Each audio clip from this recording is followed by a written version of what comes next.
Phase two is movement.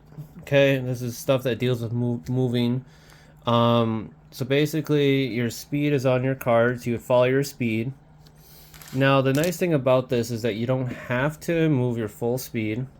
Okay, and then let's say that you want to be a little sneaky, right? You want to be a little smart and not so obvious. Let's say that you move 4 spaces, 1, 2, 3, 4, right? So you can basically put fake 2 spaces in front of you, and then you'll have the rest of the 4 behind you as well.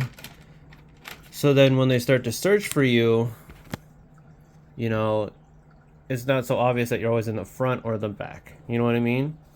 So you can basically like bluff up to your speed as well as defender.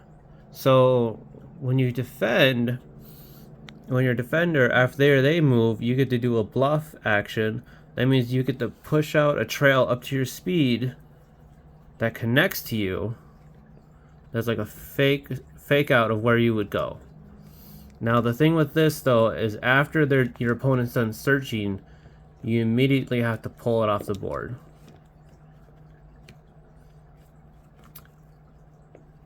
You can also disappear back into the Shadow Realm, which is the hidden board information, or hide again. So basically, if you're revealed on the board, on the reality board, and you want to hide again, and you can do this before you move, okay? Anyone could do this for free once. You roll a d20.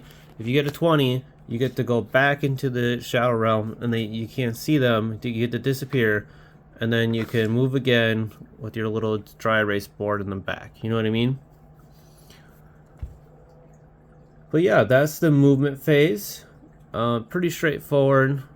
And you always, like, if you move up to an objective, you'll always say, I'm taking an objective. You don't pull it away right away. And then as soon as you decide to move again on the following turn,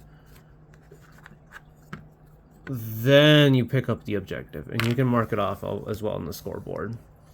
The big thing that you also need to remember is combat. So you can shoot into or swing into the darkness, the room that you don't know where people are. You can always go, I'm going to attack K7 or whatever. But every time you're attacking, you have the possibility of showing yourself. Just remember that, which will make it easier for your opponent to hit you back. But it's easier to hit them when they're on the reality board because you know exactly where they are. And only monsters can hit you in the reality board, okay? So that's another important thing to keep in mind. Most of the combat will happen in the reality board. Sometimes it will happen in the Shadow Realm.